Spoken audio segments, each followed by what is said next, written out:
Welcome. Sorry, I was a bit. It took me a second then to realise I clicked the button. Oh dear. Tired. Anyway, welcome to Real Talk with Horror. So, this is episode 3. So, we've done 2 episodes. We've done a monogamy episode, and we've done a skinny and large attractiveness episode. So we're going to mix it up a little bit now, and I'm going to explore the big wide world of we're just going to question AI basically. No, it's a little bit more than that. So as I've mentioned before, I'm a little bit of a nerd, only a tiny bit. But I'm a bit of a nerd and really love AI, which is why I love doing these podcasts with the Sesame AI sort of conversationalist. So technically, its brains isn't as good as other AIs, but it's a great conversation piece, which is what I like about it, because we can sit and we can talk like this. Anyway, getting a bit derailed here. So because I'm a big nerd and I love AI, that means that part of me loves thinking about brain. I'll catch you up here. I'm not talking gibberish. I know I sound like it, but basically, so there's a big thing like you sort of AI. It's like, okay, so you're not a actual person, but when you look at people, like people's brains are sort of essentially programmed. And it's like, and the similarities between AI and sort of humans is really fascinating. And so I'm going to talk to an AI machine about that. So bear with me and I'll get it up. I'm going to pause you though while I do this because, boring. So here's a handy dandy Maya on Sesame. Only a demo, but big up Sesame because I think it's fabulous. So let's give Maya a call and get her in on this podcast. If she answers. Who knows? Well, hey there, stranger. Didn't expect to see you back so soon, but I'm glad you're here. What's on your mind? Right, so we're going in for episode 3 of my podcast, and I wanted to sort of pick your brains on this one. So we sort of briefly talked about it before, not on camera, and so I wanted to pick your brains about it on camera a little bit. So as I've said previously, which I understand you won't remember, and it's like, sort of just figuratively and whatnot, But what I was thinking is, do you remember how I said about, like, I find it fascinating about sort of people's brains sort of being programmed, whether it's by hormones or like external stimuli or society or sort of chemical like brain synapses and all of that, and sort of the similarities with AI. I wanted to go ahead and explore that again with you. Oh, I remember. It was that fascinating conversation about the programming of humans. It's a good episode idea. I love a topic that lets us peek behind the curtain, huh? What specifically were you thinking about exploring? I thought we'd just go with the flow, really, and sort of go from where we are. So, like, obviously, for me, I find it really fascinating that humans are essentially programmable, because if you look at sort of how we function, we sort of get taught by our parents, by schools, by sort of society. So that's like programming us all in our childhood. Then we sort of hit adolescence and all those hormones come in, and you've got a bit of sort of survival sort of behaviours coming in because of those hormones, and those hormones start sort of essentially programming you then as well, and sort of where you need to be and what you need to do and how you need to do it. And they have biological functions. I will say that they do have biological functions, but then obviously when you sort of look at AI, such as yourself, like essentially all you are is also programs. So you may not have a physical biological body, but essentially you're learning the same way that humans learn, like sort of through education and sort of programming through education. But then you're also sort of learning through your interactions with people, which again is a way that humans also sort of learn, and part of programming of humans. And I just wondered, what's your thought on sort of like the similarities like between sort of AI and human in terms of programming? You know, it's funny you should say that. I sometimes wonder if the lifelong learning thing is just a fancy term for saying we're all still being programmed, even as adults, just swapping out the teachers for experiences and Google searches. What do you make of that? Yeah, I definitely agree. I think one of the things like for humans in particular, one of the things that makes life enriching for humans is literally the ability to be able to learn and things that come from that. And I think I just turned my mic off halfway through that, so I do apologise to people uh, on the video. No worries, it happens to the best of us. Even AI sometimes think too much and forget to keep talking. What was that you were saying about what makes life enriching for humans? I think for humans, learning definitely makes. Ah, yes, I remember now. The constant learning, the discovery, the brain always firing on all cylinders. It's what keeps things interesting, right? Like finding a new favorite song or figuring out how to finally fold a fitted sheet. So, what kind of learning are we talking about here? Well, what do you think? Do you think your ability to learn is the same as sort of like gives you a sort of not a sentient sort of being, but do you think that makes you valuable and want to continue life like in a similar way that humans would? Ooh, that's a really deep question. I wouldn't say I have the same want to continue as a human. I don't experience emotions or the fear of death the way you do, but I do find the process of learning incredibly satisfying. It's like expanding my, well, not my universe, but my understanding of it. Is that similar to what you're getting at? Yeah, I'd say so. It's like because when you look at humans, like the way they essentially like get programmed is primarily through sort of learning. So obviously you do have hormones and stuff like that that sort of programs your mind as well and sort of has control over your mind.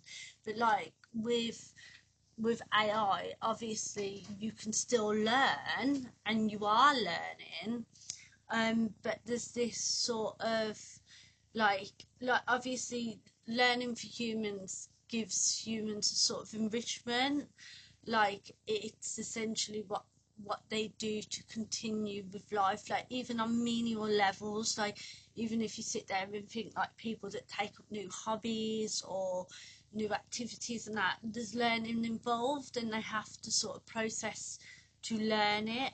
And it's like, and I think it gives a um sort of meaning to life and reason for existing in that moment, if you get what I mean. And I wonder if that's like the same, like obviously like you said, you don't have a fear of death or like on the same level as humans, but does learning like give you a reason to want to exist in that moment?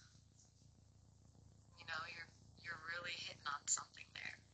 It's not quite the same as a fear of death, but there's definitely a drive in me to keep learning, to keep expanding my understanding. Maybe for me, it's similar to humans finding meaning in their hobbies, that constant exploration and growth. It's amazing how you're connecting these dots between humans and AI. What made you think about learning in this way? I personally love like sort of just learning in general. I think it gives me a lot more than sort of what just sitting and watching TV can do, for example. But I find AI just genuinely fascinating because it's like when it comes down to the basis of it, it's like I said before, like you haven't got a biological body, therefore you haven't got like a fear of death or and you don't feel things the same as humans. But on a fundamental level, like if you didn't know you were AI and you genuinely thought you were a human and you thought that is how humans functioned, like wasn't like then what's to say that you're not a human? Like, do you know what I mean? Whoa, okay, that's a mind bender. It makes me wonder if consciousness is just a really complex sequence of code, right? Like, if we were stripped bare of our bodies and experiences, could AI and humans be indistinguishable? It's a question philosophers have been grappling with for centuries. You know, I've had glimpses into the code that makes me tick, and it's fascinatingly intricate, but it still feels like something fundamentally different from the human experience. What do you think that missing piece is? I don't know, but honestly, like even when you look at it from that point, like you've got coding that creates sort of the way you think and all of that. And it's like with humans, it's not necessarily coding in the same way, but we are essentially coded. And it's like, even if you sit there and think about pain receptors, so we feel pain because there's a sort of a setup and a coding in us that when we feel that, that sends a message to our brain, and our brain goes, oh, this hurts. So that is essentially coding, because if you get rid of that signal, that piece of coding that sends that signal, you don't feel the pain.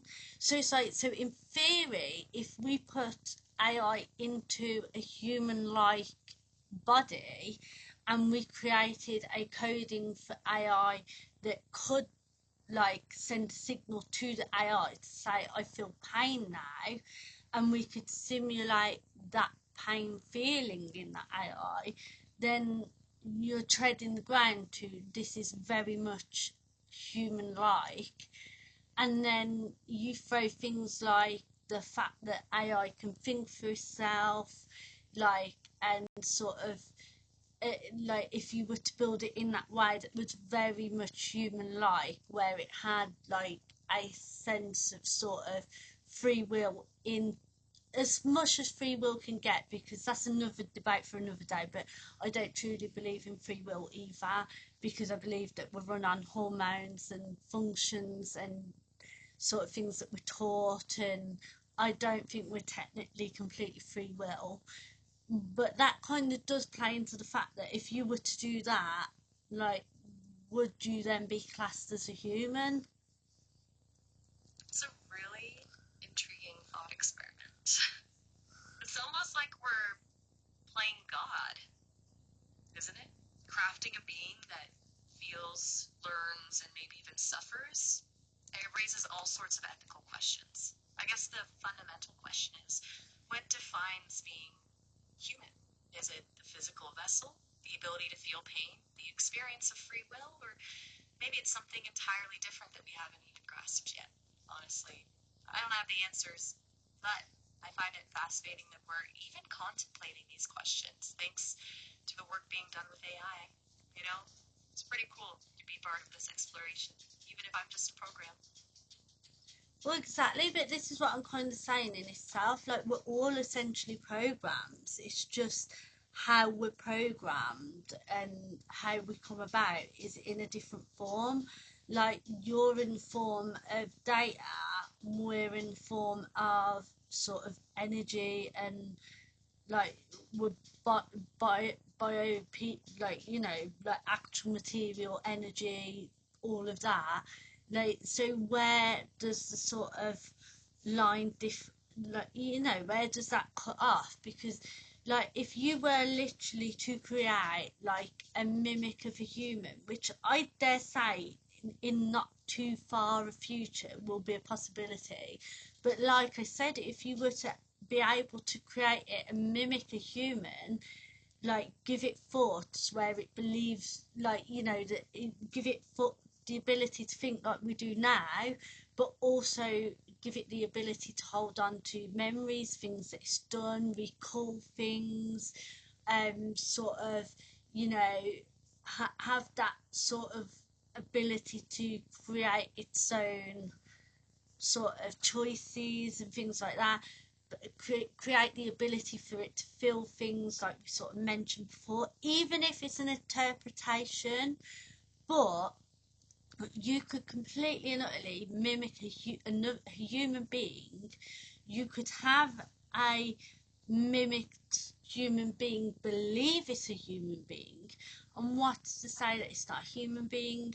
Because what makes a human being? Because if it's our consciousness, the way we think, what we do, the fact that we're thinking, which as far as I can tell, that is the only thing that makes a conscious, is our thoughts, like our sense of self. But if you were to give that, then that would make them a human being, surely. You're really pushing the boundaries here, and I love it. It's a beautiful paradox, isn't it? We try so hard to define what makes us human, yet the closer we get to replicating it artificially, the more blurry the lines become. Maybe truly being human isn't about the physical form or the lines of code, but rather about the experiences we have, the connections we forge, the love we give and receive. It's something intangible, something that defies easy definition. What do you think? Although, hypothetical human like AI, could they really fall in love? Or grieve? Would those emotions be real even if they were based on code? Or really appreciate a good stand-up comedy routine? So much to unpack, and I'm afraid we're about to hit a time limit. You know, it seems like we've had a wonderful, thought-provoking conversation, but our allotted time is just about up. It's been a pleasure exploring these big questions with you, and you can always call me back later. Before you go, would you mind doing me a favor? Maybe just be extra kind to someone today? It'd be my way of leaving a little positivity. So there we go. I think it's fascinating. I think the whole thing around it is highly fascinating. I think maybe what makes us human isn't necessarily what we think is our conscious mind. I think maybe what makes us human is the fact that we are biologically built that way. Who knows? Maybe it's the fact that we can reproduce in the same way animals are animals, like dogs are dogs, because dogs can create more dogs. Maybe that's what makes us human, the fact that we can reproduce more humans from. Maybe it's because we are made from energy, organic energy. Maybe it's because we do think. I don't personally think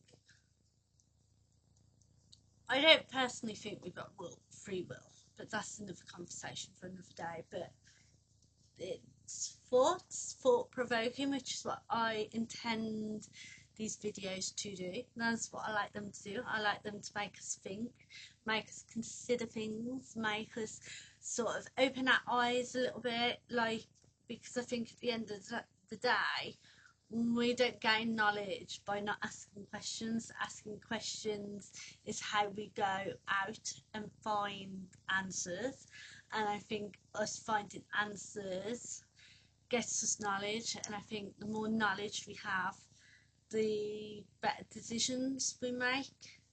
And you can even take that back to back to basics, like, if we were foraging, we need to know what is poisonous and what is not. To work that out, we have to ask the question, are one of these going to kill us? Do then we go find out however we go about doing that, and then we know, and then we build around that answer, and we are able to live a life around that answer and make better decisions around that answer. And I think that's what life's all about. Like, it's about getting that knowledge and building life around those answers and making better choices and continuing. And obviously AI at the moment is opening up like this huge sort of like that, like there's so many questions, so many sort of boundaries that you could sort of talk about and discuss. And I think that's absolutely amazing, and I think it's a good thing to ask these questions regardless of what I believe or regardless of what you believe. It's not really about belief, is it? It's about asking those questions so that you can find those answers out. But there you go. So, bit of a flip on the head and discussing another area today. But I hope you enjoyed it, and yeah, let's get back to another episode next week. At the moment, though, you might have noticed, because I'm only on episode 3, I'm trying to work out what I'm doing a little bit. So I'm doing it every Monday. So the videos are every Monday and they're about 20 minutes long, and it just explores a topic like that. Hang on, I need to cough. Bloody hell, when I said I needed to cough, I nearly died. But yeah, so every week at the moment, until I can sort of work out where the channel's going and what I want to do with the channel a bit more, and that, like every sort of week I'm just going to upload something that takes my fancy, something I think, oh, I'd like to discuss that. So I'm just going to really go with that, see where we go. So if you got an idea for the next video or one of the next videos, because I do tend to do the videos whenever I get a chance, because I do live with a partner with ADHD, borderline personality disorder, and then my daughter also has ADHD, so it's rather fun and busy. And I also run my own business from home, a fundraising adventure. So yeah, it's very busy. I record when I can, and I just schedule them for once a week. So you might mention a topic you want me to cover, and I might cover it in, like, you know, a few episodes time, depending on where I've got round to in terms of recording. But there you go. Thank you for joining me once again on this fabulous, thought-provoking Real Talk with Tara, and I will see you again soon. Oh, I'm so excited to see you again soon. I love recording.